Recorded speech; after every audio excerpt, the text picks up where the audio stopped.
فرمایا ہے، اور حضور صلی اللہ تعالیٰ علیہ وسلم نے ہمیں پچھلی ساری قوموں سے جداگانہ اور ایک بھرپور اور ہر قسم کی خوشبو سے معمور دین عطا فرمایا ہے۔ کسی بھی اور قوم کی تھوڑی سی چیز کو بھی اسلام کے اندر شامل کرنا یا کچھ تھوڑی سی کسی سے کوئی چیز مستعار یا ادھار لینا، اسلام اس کو پسند نہیں کرتا۔ نبی پاک صلی اللہ تعالیٰ علیہ وآلہ وسلم نے فرمایا، اہل یہود بغیر ٹوپی کے دستار باندھتے، جب سر پہ پگڑی باندھتے تو ان کے سروں پر ٹوپیاں نہیں ہوتی تھی۔ فرمایا تم نے ٹوپی پر دستار باندھنی ہے، یہودیوں کی مخالفت کرنی ہے، تم نے اہل یہود کی مخالفت کرنی ہے۔ فرمایا نصارہ کا طریقہ یہ ہے کہ وہ درمیان سے مانگ نہیں نکالتے، سر میں جب کنگھی کرتے ہیں تو درمیان سے مانگ نہیں نکالتے، تم نے درمیان سے مانگ نکالنی، ان کی تم نے مخالفت کرنی۔ فرمایا آتش پرست یہودی اور بہت ساری قوموں کا طریقہ یہ ہے کہ مونچھیں بڑی رکھتے ہیں، داڑھیاں چھوٹی رکھتے ہیں۔ فرمایا تم نے ان کی مخالفت کرنی ہے، مونچھوں کو پست کرنا ہے اور داڑھیوں کو بڑا کرنا ہے۔ کوئی چیز کسی اور کی مستعار لے کر دین میں شامل کرنے کو نبی پاک صلی اللہ علیہ وسلم نے پسند نہیں فرمایا، پسند نہیں کیا۔ فرمایا یہ کام تم نے نہیں کرنا، تمہاری علیحدہ ایک شناخت ہے، تم مسلمان ہو، تمہارا اٹھنا بیٹھنا کھانا پینا چلنا سونا جاگنا حتیٰ کہ تمہارا نماز جنازہ بھی دوسروں سے منفرد ہے۔ تم لوگوں نے کسی اور قوم کی کسی تھوڑی سی بھی چیز کو اپنے معاملات میں شامل نہیں کرنا۔ اس کو کہتے ہیں دو قومی نظریہ، یہ نظریہ ہے، اسی کی بنیاد پر پاکستان بنا تھا کہ ہندو ایک الگ قوم ہے، مسلمان ایک الگ قوم ہے، ان کا اٹھنا بیٹھنا کھانا پینا ہم سے بالکل علیحدہ ہے اور ہمارا ان سے بالکل علیحدہ ہے، طرز زندگی طرز معاشرت معیشت کہیں ملتی نہیں ہندوؤں سے مسلمانوں۔ لہٰذا ہمیں ایک ایسا وطن چاہیے، ہمیں ایک ایسا وطن چاہیے جس وطن کے اندر مسلمان اپنے طریقے کے مطابق اٹھیں بھی بیٹھیں بھی چلیں بھی سوئیں بھی۔ نماز پڑھنے کے لیے وطن نہیں بنایا گیا کہ ہم نے اذانیں دینی ہیں نمازیں پڑھنی ہیں جماعتیں کرانی ہیں۔ یہ کام ہندوستان میں آج بھی ہوتا ہے، وہاں مسجدوں میں اذان بھی ہوتی ہے، جماعت بھی ہوتی ہے، تلاوت بھی ہوتی ہے، مدارس بھی ہیں، مساجد بھی ہیں، عربی ادب بھی ہے، سارا کچھ ہے۔ وہ پریشان کرتے ہیں، اس سے قطع نظر کرتے ہیں، وہ تکلیف دیتے ہیں، لیکن پابندی نہیں ہے۔ یہ سارے کام وہاں بھی۔ پاکستان نماز کے لیے نہیں بنا، پاکستان تلاوت کے لیے فقط نہیں بنا، پاکستان نبی پاک کے نظام کے لیے بنا ہے کہ کچہری میں حضور کا دین نافذ کیا جائے گا، اسمبلی میں نبی پاک کا دین نافذ کیا جائے گا۔ حضرت عمر فاروق رضی اللہ تعالیٰ عنہ کے طریقوں کے مطابق حکمران اس ملک کو چلائیں گے، اس لیے پاکستان بنایا گیا تھا۔ اب تو کوئی یہ نعرہ نہیں نہ لگاتا، کوئی جماعت بھی یہ نعرہ نہیں لگاتی جتنی سیاسی جماعتیں ہیں۔ حالانکہ پاکستان کا نعرہ آج بھی ہر آدمی کو پتہ ہے کہ پاکستان کا مطلب کیا، لا الہ الا اللہ محمد رسول اللہ صلی اللہ تعالی علیہ۔ لیکن کوئی بھی سیاسی جماعت اب اس نعرے کو لگانے کو تیار، بلکہ اس نعرے سے کانپتے ہیں سیاسی حکمران، ان کو ڈر آتا ہے، ان کو پتہ ہے کہ جب پاکستان کا ترجمہ لا الہ الا اللہ محمد رسول اللہ ہوگا تو سب سے پہلے ہمارے لیے مشکل بنے گی، ہمیں سب سے پہلے احتساب کے کڑے مراحل سے گزرنا پڑے گا۔ دیکھیں نا، جمہوریت کے لیے اگر پاکستان بنا تھا تو جمہوریت تو میں ہمیشہ کہتا ہوں ہندوستان کی جمہوریت آج بھی پاکستان سے بڑی مستحکم ہے، ایک دفعہ بھی وہاں ڈکٹیٹر کی حکومت نہیں آئی۔ تو یہ جو ہمیں بتایا جاتا ہے، سبق پڑھایا جاتا ہے، ہماری نوجوان نسل آج تک ہر آدمی آتا ہے، میں نے کافی پہلے بھی کہا تھا کہ لوگ ہمیں نئے نئے نکات دیتے ہیں، کوئی 10 نکات دیتا ہے، کوئی 14 نکات دیتا ہے، کوئی 16 نکات دیتا ہے۔ ہمیں ضرورت نہیں تمہارے نکات کی، اس لیے کہ ہمیں سارے نکتے خطبہ حجت الوداع پہ نبی پاک نے عطا فرما دیے ہیں صلی اللہ تعالی علیہ وسلم۔ کسی نکتے کی ضرورت نہیں ہے، ہم حاجت نہیں محسوس کرتے۔ جب کوئی پارٹی منشور دیتی ہے دستور دیتی ہے تو میں تو حیران ہوتا ہوں کہ کیا کر رہے ہیں یہ لوگ، ہمیں ضرورت نہیں کسی منشور دستور کی، سارے منشور، سارے دستور، سارے قانون، ساری باتیں آمنہ کے لال ہمیں عطا فرما گئے ہیں، ضرورت نہیں ہے۔ پاکستان بنا تھا دو قومی نظریے کی بنیاد پر۔ نظریہ کیا ہے؟ لا الہ الا اللہ محمد رسول اللہ صلی اللہ تعالی علیہ۔ حکمران اس کو بھول گئے اور انہوں نے قوم کی ذہن سازی اس طرح کی، میڈیا کو ساتھ ملا کے بچوں کا ذہن اس طرح کا بنایا کہ قوم بھی تیار نہیں ہوتی۔ نظام مصطفیٰ صلی اللہ علیہ وسلم کے لیے قوم تیار، حالانکہ کافر کو آپ کی نماز سے کوئی مسئلہ نہیں۔ یورپ میں کبھی پابندی لگی ہے کہ مسجد نہ بناؤ؟ کبھی وہاں کسی نے کہا ہے قرآن پاک نہ لے کے آؤ؟ کبھی کسی نے کہا ہے؟ وہاں پابندی نماز پہ نہیں ہے۔ ان کو ڈر تو نظام مصطفیٰ سے آتا ہے کہ دین نافذ نہیں ہونا چاہیے۔ تو میرے بھائی، پاکستان ایک نظریاتی وطن ہے، جتنا دوڑ سکتے ہیں میں اور آپ دوڑ لیں، جتنا دوڑ سکتے ہیں، جہاں تک یہ قوم بھاگ سکتی ہے بھاگ لے، یہ اس چہرے کو اپنا لے یا اس چہرے کو اپنا لے یا اس کو آزما کے دیکھ لے، چونکہ اس وطن کی بنیاد کلمہ ہے تو یہاں سکون بھی اسی وقت آئے گا جب حکومت بھی کلمے والے رسول کی آئے گی صلی اللہ تعالی علیہ وسلم، صلی اللہ تعالی۔ اور اسلام ہر جگہ یہ بتاتا ہے کہ ملک کس کے ہیں؟ اللہ کے۔ تو نظام کس کا ہونا چاہیے؟ اللہ کا، اللہ کے دین کا۔ دنیا کی سب سے بڑی ہجرت ہوئی تھی جب پاکستان بنا تھا، دنیا کی سب سے بڑی ہجرت۔ 10,000 عورتوں کی عزتیں لوٹی گئیں جب یہ وطن بنا، لاکھوں لوگوں نے جانوں کی قربانیاں دیں۔ ابھی 15-20 سال پہلے ہندوستان کا پنجاب کا جو علاقہ ہے اس کو کھولا گیا تو ایک کنویں سے ابھی بھی ہڈیاں ملی ہیں جو سکھوں نے کاٹ کر مسلمان کنویں پورا بھر دیا تھا۔ اس تکلیف کے ساتھ وطن بنا، کس لیے؟ جمہوریت کے لیے، حکمرانوں کے للے تللے کے لیے، ان کی بڑی کاروں، جیپوں اور مرسڈیز کے لیے، اس لیے کہ یہاں روز نیا بل آئے گا، آج گورنر راج ہے تو آج فلاں ہے تو آج فلاں ہے۔ یہ ساری حکومتیں اگر وہی قانون جو انگریز کا بنا ہوا ہے اور وہی ساری دفعات جو آپ کے ہاں نافذ ہے وہی ہندوستان میں نافذ ہے تو بتایا جائے پھر وطن کیوں بنایا گیا تھا؟ پھر کیا ضرورت تھی؟ یہ سارے کام تو وہاں بھی ہو رہے ہیں۔ اس لیے میرے بھائی، وطن کے نظریے کو سمجھے۔ وطن بنا تھا لا الہ الا اللہ محمد رسول اللہ صلی اللہ علیہ وسلم۔ اور اقبال جو بانی پاکستان ہے، جو مصور پاکستان ہے، جو تصویر دینے والے ہیں پاکستان، ان سے کسی نے کہا تھا کیوں پاکستان بنانا چاہتے ہو؟ ہم جو ایک ملت جو ہیں، ہندوستانی ایک ملت ہے، قوم ہے، تو کیا ضرورت ہے؟ تو اقبال کہنے لگے اپنی ملت پر قیاس اقوام مغرب سے نہ کر، خاص ہے ترکیب میں قوم رسول ہاشمی۔ نبی پاک کی قوم اپنی ترکیب کے لحاظ سے ہر قوم نے خاص ہے۔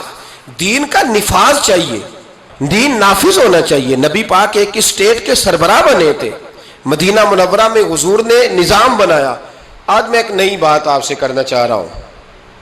رونا روتے زمانے بیت گئے، اب آگے کی طرف دیکھنا ہے۔ جو قومیں ماضی کی لکیر پیٹتی رہتی ہیں وہ مایوس ہو جاتی ہیں، ان کے جذبے ٹوٹ جاتے ہیں۔ اب ماضی کو پیٹنے کی بجائے مستقبل کی روشنی کو دیکھنا چاہیے۔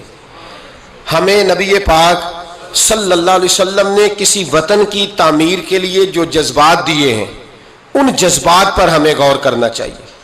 حکمران تو جو کر رہے ہیں وہ تو کر ہی رہے ہیں، اور جو وہ کریں گے وہ بھی سب کو نظر آ رہا ہے، اور ہمیں سمجھ لگ رہی ہے کہ آئندہ بھی کیا ہونے جا رہا ہے، ہم نے کیا کرنا ہے۔ ایک جملہ میں کہنے لگا ہوں، اگر کسی کو تکلیف ہو تو مجھے خوشی ہوگی۔ ایک جملہ میں کہنے لگا ہوں، اگر کسی کو پریشانی ہوگی تو مجھے بڑا ہی اچھا لگے گا۔ کسی بڑے آدمی کو پریشانی ہوگی تو مجھے خوشی ہوگی۔ وہ جملہ کیا ہے وہ سن لیں۔ یہ ملک حکمرانوں کا نہیں ہے، یہ ملک عوام کا ہے۔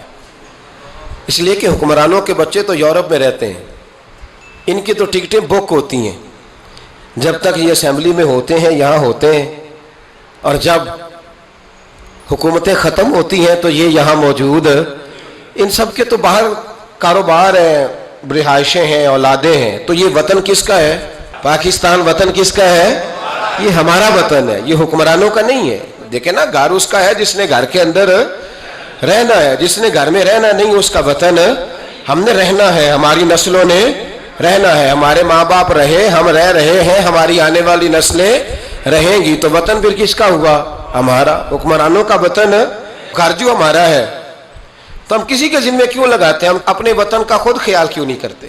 ہم کیوں نہیں یہ محسوس کرتے کہ وطن سب سے پہلا کام 14 اگست ہے پاکستان کے عزم نو کے لیے, ایک روشنی کے لیے, نوجوانوں کے لیے چند باتیں کرنا چاہتا ہوں. پہلی بات اپنے ذہن میں بنائیں کہ وطن کی جو محبت ہوتی ہے نا, حب الوطن من الایمان, وطن کی محبت ایمان کا حصہ ہوتی ہے. اس بات کو یاد کر لے. میرے نبی پاک علیہ السلام مکہ مکرمہ سے تشریف لائے تھے, حضور مہاجر بن کے مدینے آئے تھے. لیکن بخاری مسلم کی ایک ایسی حدیث ہے جس کی میں نے کبھی شرح نہیں پڑھی, اور میں اس حدیث کی شرح میں کبھی نہیں گیا اور جانا چاہتا بھی نہیں. نرالا رنگ ہے اس حدیث پاک کا. میرے محبوب پاک علیہ السلام مہاجر بن کے مدینے آئے, لیکن حضور نے ایک موقع پہ فرمایا, سنو بھائی مہاجرین اور انصار, کان کھول کے سنو. اب مہاجرین میں شامل کون کون تھے؟ حضرت ابو بکر صدیق, حضرت عمر فاروق, حضرت عثمان غنی, حضرت مولا علی, حضرت مصعب ابن عمیر, حضرت بلال حبشی. یہ سب لوگ مہاجر تھے, لیکن حضور نے وطن کی محبت بیان فرمائی. میرے محبوب نے فرمایا, یاد رکھنا اگر کبھی لوگوں میں اختلاف رائے ہوا اور لوگوں کی دو لائنیں بن گئیں, ایک قطار ادھر جا رہی ہے لوگوں کی اور ایک قطار ادھر جا رہی ہے, تو فرمایا اگر تم مجھے دیکھو گے نا میں کس قطار میں ہوں, تو میں تمہیں اس قطار میں ملوں گا جس قطار میں میرے مدینے والے جا رہے ہوں گے. میں کہہ رہا ہوں بلا تبصرہ, بغیر تشریح کے. اس روایت کو دیکھیے گا, حضور نے اپنے وطن سے پیار کیا اور اپنے وطن کے لوگوں سے محبت فرمائی. حضرت ابو ہریرہ فرماتے ہیں جب ہم سفر سے واپس آتے تھے نا, سفر سے واپس لوٹتے تھے اور مدینہ منورہ کی عمارتیں نظر آتی تھی, مکانات نظر آتے تھے, تو ہم حضور کا جذبہ دیکھتے.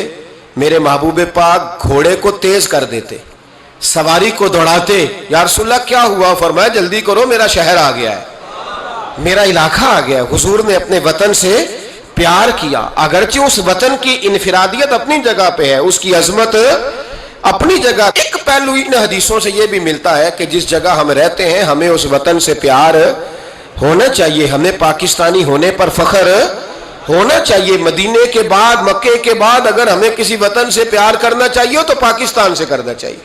اس کی گلیوں سے, اس کے کھیتوں سے, اس کے کھلیانوں سے, اس کے گاؤں سے, اس کے شہروں سے ہمیں پیار کرنا چاہیے, ہمیں محبت کرنی چاہیے. ہمارا معاملہ کیا ہے؟ ہم صرف اپنے گھر سے پیار کرتے ہیں, اس لیے 1.25 کروڑ روپیہ بنگلے پہ لگ جاتا ہے, 10,000 روپیہ لوگ اپنی گلی پہ نہیں لگاتے. وہ گلی کس کی ہے؟ اس پہ کیوں نہیں پیسے خرچ ہوئے؟ کہتا ہے وہ ٹیکس دیتا ہوں تو ٹیکس والے خرچ کریں گے. او خدا کے بندے, وطن تیرا ہے تو گلی بھی تیری ہے, اس کی تعمیر کی ذمہ داری بھی تیری ہے. تو چھوڑ, اگر وہ اتنے ہی اچھے ہوتے تو اب تک سنور نہ گیا ہوتا. تو اپنی گلی کا خیال کر, تو اپنے علاقے کا خیال کر, تو اپنی بستی کا خیال کر, تو توجہ دے, تو اس کی تعمیر میں کردار ادا کر. الیکشن آیا تو لوگوں نے کوڑے کی تصویریں کھینچ کھانچ کے سوشل میڈیا پہ ڈالی. فلاں ایم صاحب نے بھی اپنے علاقے سے کوڑا نہیں اٹھوایا, فلاں نے بھی کوڑا نہیں اٹھوایا, فلاں نے بھی کوڑا نہیں اٹھوایا. کوڑا جب بارش ہوتی ہے تو تعفن پھیلتا ہے. مجھے کچھ سانس میں تکلیف ہوئی تو ڈاکٹر صاحب سے جب میں نے مشورہ کیا تو وہ مجھے کہنے لگے کوئی تعفن والی جگہ نہیں ہونی چاہیے, اس سے آپ بچیں, درختوں کے پاس رہیں, پتوں کے پاس رہیں جہاں سے آکسیجن تازگی ملے. اور یہ ضرورت صرف مریض کی نہیں ہے, یہ ہر اس شخص کی ضرورت ہے جس کی سانسیں چل رہی ہیں, اس کو اس کی حاجت ہے.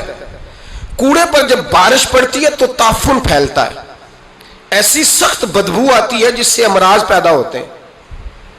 حکمران نے کوڑا نہیں اٹھایا, بلدیہ کے لوگوں نے ذمہ داری محسوس نہیں کی, ایم صاحب کے حلقے میں ڈھیر لگے ہوئے کوڑے کے. لیکن ایک سوال ہے, پوچھنے کی اجازت ہونی چاہیے. وہ سوال یہ ہے کہ کوڑا اٹھانے والے نے تو نہیں اٹھایا, پر بتائیے کوڑا پھینکا کس نے تھا؟ جو آدمی سودا خریدنے کے لیے 4 گلیاں آگے جا سکتا ہے وہ کوڑا پھینکنے کے لیے بھی تو جا ہی سکتا ہے نا. اس کو پتا ہے نا کوڑا پھینکنے کی جگہ, پھینکا کس نے کوڑا. اچھا ایک بات اور ذرا آپ کی توجہ کے لیے, سوشل لوگ ہیں ہم معاشرے کا حصہ ہیں. ہمیں معاشرے میں لوگوں کی ضروریات درپیش رہتی ہیں. سوشل لائف میں اگر آپ تھوڑا سا آگے بڑھیں نا، آپ کے گھر میں جو بیٹی کا رشتہ دیکھنے آتا ہے نا، وہ جن چیزوں پر کمنٹس کرتا ہے نا، ان میں ایک چیز یہ بھی ہوتی ہے، وہ لوگ کہتے ہیں بھائی آپ کا گھر بھی اچھا ہے، آپ لوگ بھی اچھے ہیں، لیکن جس علاقے میں آپ رہ رہے ہیں نا، وہ علاقہ صاف ستھرا نہیں ہے، وہ علاقہ اچھا نہیں ہے، وہ اس چوک میں بھی کوڑا پڑا ہے، پچھلے چوک میں بھی کوڑا پڑا ہے. تو یہ جو گلیوں میں کوڑا پڑا ہوتا ہے نا، یہ اس مقامی لوگوں کی تہذیب کی عکاسی کرتا ہے. آپ اس پہلو پر یہ میں اپیل کر رہا ہوں، میں گزارش کر رہا ہوں، میرے بزرگ میرے دوست ناراض نہ ہو، میری بات پر توجہ دیں. اب سنیں میرے نبی پاک صلی اللہ علیہ وسلم نے ہمیں تربیت کیا دی. حضور علیہ السلام فرماتے ہیں، امام رازی نے تفسیر کبیر میں حدیث لکھی ہے، محبوب فرماتے ہیں قیامت کے دن اللہ تبارک و تعالی ایک گناہ گار کے بارے میں جنت کا فیصلہ فرما دے گا. وہ گناہ گار بڑا تھا، بڑا مجرم تھا، بڑا، بندے کو پتا ہوتا ہے نا اپنا کہ وہ کتنا گناہ، وہ گناہ گار نہ رب کے کرم پر رو پڑے گا، اپنے رب کی عطا پر شرمندہ ہو کے روئے گا اور ہاتھ باندھ کے عرض کرے گا مولا میں تو جانتا ہوں میں کیا ہوں، ایسی کون سی میری نیکی تھی کہ تو نے مجھے بخش دیا. وہ خود شرمندہ ہو کے تڑپ کے بولتا ہے، تڑپ کے، میری اجرت میری محنت سے زیادہ کیوں ہے، میرے محسن تیرے احسان سے ڈر لگتا ہے. تو وہ خود بول پڑا، کہنے لگا مولا مہربانی فرما مجھے بتا یہ میرے اوپر کرم کیسے ہوا، میں تو اس قابل نہیں تھا. تو میرے محبوب پاک علیہ السلام فرمانے لگے، رب کریم اس سے فرمائے گا ایک دن رات کو نہ تو اپنی گلی سے گزر رہا تھا، دیکھنے والا کوئی نہیں تھا جو تیری تصویر کھینچ کے سوشل میڈیا پہ ڈالتا، کوئی اخباری نمائندہ نہیں تھا جو فٹافٹ اخبار میں خبر دیتا، کوئی لوگ نعرے لگا، تو اکیلا تھا، رات بھی تھی اندھیرا بھی تھا، گلی سے گزرتے ہوئے تیرے پیر سے کروڑا ٹکرایا تھا، رات تھی کوئی دیکھنے والا نہیں، تعریف کرنے والا نہیں، تو نے وہ روڑا اٹھا کے پھینک دیا تھا. کیوں پھینکا تھا؟ تو نیکی چونکہ اس کی نظر میں معمولی تھی تو وہ بھول چکا تھا، کہے گا یا اللہ وہ والا روڑا، وہ ایک روڑا مالک کریم، وہ تو میں نے اس لیے اٹھایا تھا کہ میرے محلے میں بوڑھے بھی رہتے ہیں، بیمار بھی رہتے ہیں، بچے بھی رہتے ہیں، کمزور بھی رہتے ہیں، اس لیے اٹھایا تھا کسی کو ٹھوکر نہ لگ جائے. میرے محبوب فرماتے ہیں عرش کے مالک نے فرمایا، رب کریم نے فرمایا تو رات کے اندھیروں میں روڑے اٹھا اٹھا کے میرے بندوں کا خیال رکھے تو میں آج قیامت کے دن تیرا خیال نہ رکھوں. فرمایا اس ایک روڑے کے اٹھانے کی برکت سے میں نے تیرے لیے جنت کا فیصلہ فرما دیا. تو اگر آپ اپنی ہی گلی کا کوڑا اٹھائیں، اگر اپنی ہی گلی کے روڑے اٹھائیں تو اس سے ہمارا وطن سنورے گا، اس سے ہماری گلیوں میں، ہمارے علاقوں میں، ہمارے محلے میں، ہمارے علاقے میں صفائی پھیلے. راولپنڈی میں سیاستدانوں نے اور سپورٹروں اور ووٹروں نے بڑی گندگی پھیلائی، پوسٹر لگائے، وہ پھٹتے تھے، بارش ہوتی تھی تو وہ گلیوں میں بہتے تھے، تباہی تھی. تو اخبار پہ سارا وہ ان بچوں کا وہ طریقہ آیا. انہوں نے کیا کیا کہ 15-20 بچوں نے مل کے پروگرام بنایا کہ گانے ڈالنے والے تو ڈال کے چلے گئے. میں نے شروع میں کہا ان کا تو وطن ہی نہیں، تو انہوں نے کہا کہ محلہ تو ہمارا ہے نا، اس گلی سے گزرنا تو ہم نے، تو ہم کیوں امید رکھتے ہیں کہ وہ جیتنے والا آئے گا یا ہارنے والا آئے گا اور وہی اٹھائے گا. گلی ہماری، محلہ، 15-20 پڑھے لکھے نوجوان، یہ تعلیم یافتہ طبقہ ہوتا ہے. تعلیم یافتہ طبقہ وہ نہیں ہوتا کہ لمبے بال رکھ کے تو گلی کے کونے پہ کھڑے ہو کے کہے یہ سارا محلہ جاہلوں کا ہے، دیکھو روڑی لگائی. یہ تعلیم نہیں، یہ جہالت ہے. تعلیم یافتہ وہ ہوتا ہے جو آگے بڑھ کے دابڑا لے کر، کئی اٹھا کر، کدال پکڑ کر وہ کوڑا اٹھائے. وہ تعلیم یافتہ بندہ ہوتا ہے جو وطن کی تعمیر میں اپنا حصہ ڈالے. ان نوجوانوں نے کام کیا، اسی وطن کے رہنے والے، اسی وطن کے باسی. وہ کہتے ہیں ہم 15 نکلے تھے، پھر سارا وطن اٹھا اور ڈھیروں اور ہزاروں علاقوں کے لوگوں نے ان کی تقلید کی. تو پہلا کام یہ کریں کہ وطن سے پیار کریں، دوسرا کام یہ کریں کہ اس کی صفائی میں اپنا حصہ ڈالیں. ہم کیوں انتظار کرتے ہیں کوئی گرانٹ آئے گی؟ میری ذاتی رائے یہ ہے، میری ذاتی رائے کہ جتنے گلی میں مکان ہوتے ہیں نا، سب کے گھروں کے اندر سہولیات ہوتی ہیں، وہ سارے اگر ملیں تو میرا خیال ہے ان کی اپنی گلی کا نظام صحیح ہو ہی سکتا ہے. تو آؤ مل کے اس وطن کو سنوارنے کی کوشش کریں، اس کی گلیوں پہ محنت کریں، اس کے کھیتوں پہ محنت کریں. اور تیسری بات، اس وطن کو سرسبز و شاداب بنائیں. کیا انداز ہے میرے محبوب کے سمجھانے کا. یہ بخاری کی حدیث ہے. میرے محبوب فرمانے لگے جس نے کوئی ایک درخت لگایا، جس نے کوئی ایک درخت لگایا یا پودا لگایا یا کوئی ایسی چیز لگائی، فرمایا اس سے کوئی انسان نفع اٹھائے یا اس سے کوئی جانور نفع اٹھائے. فرمایا جب تک لوگ نفع اٹھاتے رہیں گے رب لگانے والے کے نامہ اعمال میں نیکیاں درج فرماتا رہے گا. تو ہم کیوں درختوں کو کاٹتے ہیں؟ ہمیں چاہیے نا اس کو سرسبز و شاداب کرنے میں اپنا کردار ادا کریں تاکہ ہمارے وطن میں خوبصورتی پھیلے. ایک مرض بڑی تیزی سے پھیل رہا ہے، ہیپاٹائٹس سی کا مرض ملک میں بڑی تیزی سے پھیل رہا ہے، بڑی تیزی سے. جگر کام کرنا چھوڑ جاتا ہے، معدے کی بیماریاں بڑھتی ہیں، پیٹ کے درجنوں امراض ہیں، پیٹ میں پانی پڑ جاتا ہے. ہمارے ایک ملک میں تو ڈائلسس کا نظام بڑا مردہ ہے. اللہ خیر کرے، محکمہ صحت پر اتنا بوجھ ہے لوگوں کا، لیکن لوگ ڈیوٹی نہیں کرتے، کام ہی نہیں کرتے. غصہ ہی بڑا آتا ہے ڈاکٹر حضرات کو. اللہ ماشاءاللہ مریض تکلیف سے کرا رہا ہے لیکن وہ کہہ رہا ہے اب ٹھیک ہے، سرکاری نوکری اسی طرح کی ہوتی ہے، موج کرنی چاہیے. خیر صلاح. بڑی تیزی سے مرض پھیل رہا ہے اور لوگ کمزور ہو رہے ہیں، بڑی مجبوری ہے، لوگ رو رہے ہیں، تڑپ رہے ہیں. اور یہ دکھ وہی سمجھ سکتا ہے جس کا گھر میں کوئی بیمار ہوتا ہے. آؤ نا اس وطن کے لیے کچھ کریں، کوئی ہمت کرے، کوئی جدوجہد کرے، کوئی کوشش کرے.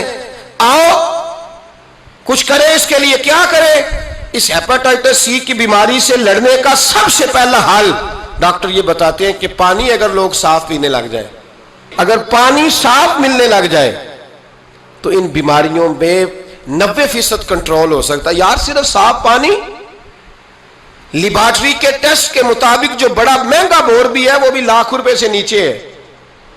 ایک گلی میں اگر ایک بور ہو جائے ایسا جس کا پانی زبردست ہو تو کتنے لوگ ہیں جو بچیں گے؟ کتنے لوگ ہیں جو اس آزمائش سے بچیں گے؟ میں نے مسجد میں وہ بور کرایا ہے، ٹوٹی باہر نکالی. میں ایک دن رات کو 1:30 بجے آیا تو باہر ٹوٹی سے 2-3 لوگ پانی بھر رہے تھے، 2-3 لوگ. تو 1:30-2 بجے رات کے تو میں نیچے اترا تو میں نے کہا خیریت ہے. اچانک میری طبیعت میں یہ خیال آیا کہ کوئی مجبوری ہو گئی ہوگی اس وقت، کوئی مریض نہ ہو. کہنے لگے پانی پینا تھا، گھر میں پانی ختم ہو گیا تھا تو میں بھی دیر سے آیا ہوں، کہیں گیا ہوا تھا، ابھی پہنچا ہوں. تو گھر والوں نے بتایا تو میں نے کہا ٹھہر جاؤ، گھر والا پانی نہیں پینا، میں آپ کو وہ پانی لا کے دیتا ہوں جو لیبارٹری سے ٹیسٹ شدہ ہے. اور 3-4 دفعہ میں نے اس کو بھیج کے ٹیسٹ کرایا. اب سنو اس کی بیس کیا ہے. اس کی بیس کیا ہے؟ ہم تو سمجھتے ہیں نا کل شریف پہ صرف چنے ہی رکھنے چاہیے، ہم سمجھتے ہیں کل شریف پہ پھل آنا چاہیے اور بریانی پکنی چاہیے.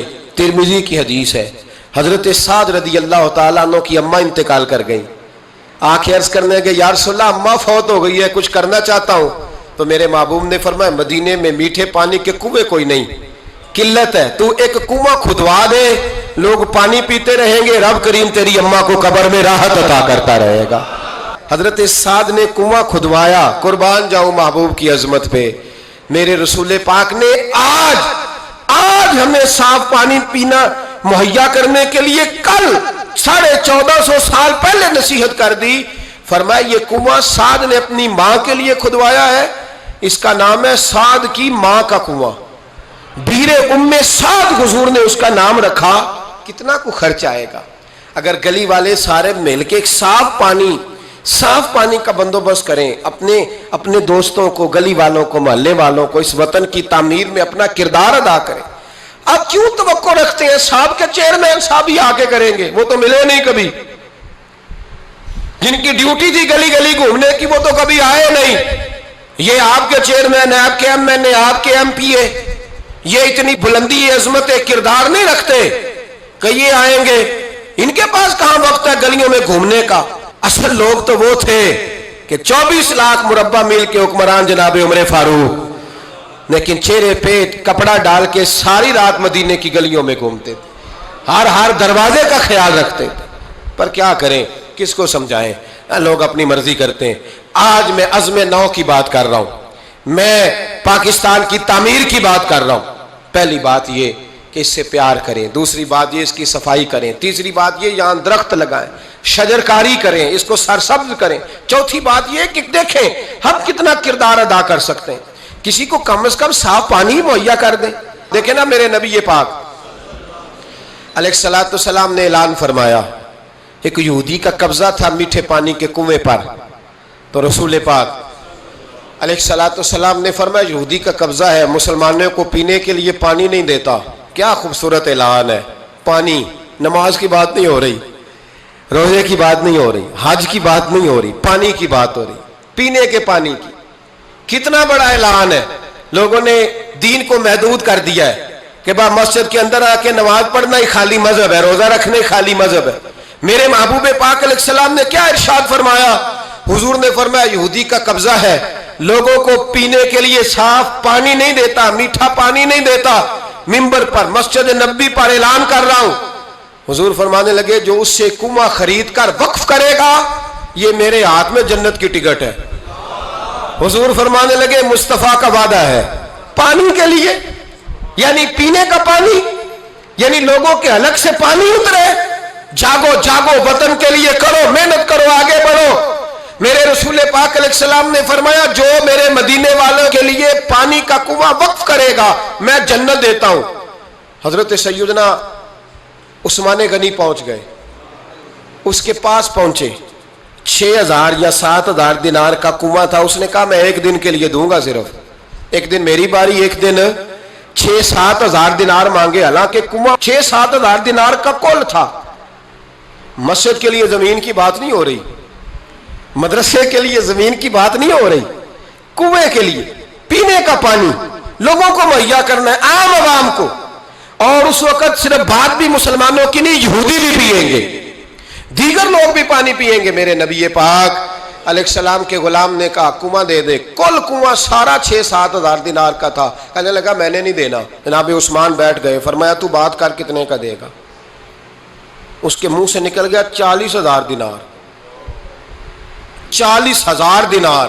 مسجد کی زمین نہیں خریدی جا رہی, ادارے نہیں بن رہے, اگرچہ یہ اصل ہے دین کی, خریدنی چاہیے. پانی کا کنواں, وطن کی تعمیر. جناب عثمان غنی رضی اللہ تعالیٰ عنہ فرمانے لگے تو نے اپنی اوقات کے مطابق پیسے مانگے, ورنہ میں تو 60,000 دینار لے کے آیا تھا. تیری اوقات اتنی تھی, تو یہودی ہے نا, تمہاری اوقات اتنی ہے, انہیں اوقات کے مطابق مانگے, میں 60,000. اس نے کہا عثمان سمجھ نہیں آئی, ساری زندگی تجارت کرتے رہے ہو, 40,000 دینار کنویں کے لیے. آپ فرمانے لگے تو بے ایمان ہے, تجھے کیا سمجھ آئے گی؟ اگر کسی کو 40,000 کے جنت کی ٹکٹ ملے, اور ملے بھی نبی پاک کے دستے مبارک سے, فرمایا یہ ہے ارض جنت, یہ طیبہ کی زمین ہے, جنت بھی یہی, مالک جنت بھی یہی ہے. آؤ پاکستان کی تعمیر کریں, آؤ اس کی گلیوں سے کوڑا اٹھائیں, اس سے پیار کریں, اس سے محبت کریں, یہاں درخت لگائیں, یہاں صاف پانی پینے کے لیے بندوبست کریں. اور میرے بھائی, میرا بچہ اگر تعلیم نہیں حاصل کرتا تو ساری انویسٹمنٹ اپنے بچے پر کرنے کی کیا ضرورت ہے؟ آگے بڑھو نا. وہ جو چائے والے کھوکے پہ چائے تقسیم کر رہا ہے وہ بھی بڑا لائق ہے. اس کے ابے سے ملاقات کرو, اس کو کہو لا یار میں تیرے بچے کا خرچ اٹھاتا ہوں, اس کو اسکول میں داخل کرا. ایک انجینئر ملے گا ملک کو, وہ جو گرمیوں کے موسم میں نا ٹھنڈے پانی کا کولر لے کے بس کے پیچھے بھاگتا ہے نا, اور آواز دیتا ہے ایک گلاس پانی کا لے لو, ایک گلاس. وہ بڑا ذہین بچہ ہوتا ہے, بڑا ذہین ہوتا ہے. اس کی ماں کو بھی بڑا چاؤ ہوتا ہے یہ افسر بن جائے, اس کے پاس پیسے نہیں ہوتے, وہ غریب کا بچہ ہے. اس کو بلاؤ نا, اس کو کہو بیٹے آ. کبھی کبھی کسی چوک میں کسی ٹھیلے والی دکان پہ بریک لگتی ہے نا گاڑی کے, تو چھوٹے چھوٹے بچے دوڑ کے آتے ہیں, کہتے ہیں ہماری دکان سے سودا خریدو. ان میں بڑا ٹیلنٹ ہوتا ہے, بڑے ذہین ہوتے ہیں, لیکن نہ یہ امیر کے بچے ہوتے ہیں, نہ پیر کے ہوتے ہیں, نہ وزیر کے ہوتے ہیں, ان پر کوئی انویسٹمنٹ نہیں کرتا. آؤ آج ارادہ کریں کہ ہم, ضروری تو نہیں کہ میرا بچہ ہی پڑھے, اگر میرا نہیں پڑھتا تو میں کسی کے بچے کو کتابیں خرید کے دے دوں, میں کسی کے بچے پر تھوڑی محنت کروں. آؤ میں تمہیں پھر لے چلوں مدینے کی گلی میں, میرے مصطفیٰ کریم صلی اللہ تعالی. حضور گزر رہے, دن تھا عید کا, عید کے دن حضور گزر رہے تھے, اور نبی پاک نے گود میں امام حسن حسین کو بٹھایا ہے, گھوڑے پہ حضور جا رہے ہیں. رستے میں ایک بچے کو روتے ہوئے دیکھ لیا, میرے محبوب نے گھوڑا روکا. 10,000 سے آبا عیدگاہ میں عید کی نماز کے لیے منتظر تھے. حضور نیچے اترے, بیٹے روتے کیوں ہو؟ تو پھر رو پڑا, کہنے لگا یتیم ہوں, ابا انتقال کر گئے, ہر بچے نے نئے کپڑے پہنے ہیں, محبوبہ چچا اور ماموں نے بھی میری طرف دیکھنا پسند نہیں کیا, رو رہا ہوں. 10,000 نمازی انتظار کر رہے, 10,000, اور میرے رسول پاک وطن کے غریب بچوں کا خیال کر رہے ہیں. حضور گھوڑے سے اترے, بچے کو ہاتھ لگایا, گھر لے گئے. کہا فاطمہ حسن کا کوئی نیا جوڑا پڑا ہے؟ کوئی نیا جوڑا پڑا ہے؟ بی بی صاحبہ کہنے لگی حضور نیا تو پہلے بھی کوئی نہیں تھا, یہ تھوڑا ٹھیک تھا جو میں نے دھلا کے حسن کو ڈالا ہے, آؤ اگر میرا بچہ نہیں پڑھتا تو کسی کے بچوں پہ توجہ کریں. میرے محبوب نے فرمایا فاطمہ اس طرح کر, حسن کو وہی والا دوبارہ ڈال دے جو پہلے ڈالا ہوا تھا, اور حسن کے وجود سے یہ کپڑے اتار, یہ کپڑے اتار, اور اس یتیم کے گلے میں یہ کرتا ڈال. حضور کیا ملے گا؟ فرمایا جب یتیم راضی ہوتا ہے تو اللہ بھی بڑا ہی راضی ہوتا ہے. اس وطن میں ابھی بھی بڑے بچے ہیں جو اسکولوں سے باہر ہیں, ان کی مجبوری ہے, ان کی اماں نے دوائی کھانی ہے, وہ ابھی بھی کھیل مرونڈا لے کے بیچ رہے ہیں, وہ ابھی بھی غبارے بیچنے نکلے ہوئے ہیں. اس وطن میں بڑی غربت ہے, بڑا دکھ ہے, بڑی آزمائش. اس پر بڑی باتیں میرے حاشیہ خیال میں ہیں لیکن وقت نہیں ہے, مجھے آگے بڑھنا ہے. پھر اس وطن کے دفاع میں اپنا کردار ادا کرو. ایک مولوی صاحب بیچارے سیٹ نہیں جیت سکے تو انہوں نے کہا ہم 14 اگست ہی نہیں منائیں گے. یہ وہ بے ایمانوں کا گروپ ہے جنہوں نے کہا تھا کہ شکر ہے ہم پاکستان بننے کے گناہ میں شریک نہیں ہوئے. کس طرح یہ لوگ پارلیمنٹ میں جاتے ہیں, کس طرح ہمارے نمائندے بن گئے.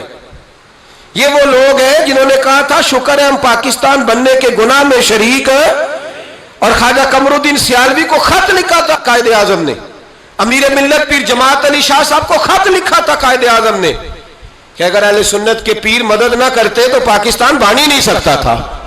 ابھی بھی تمہیں ہوش نہیں آئی, ابھی بھی تمہیں نہیں پتا کہ پاکستان کے دوست کون ہے اور دشمن ہے.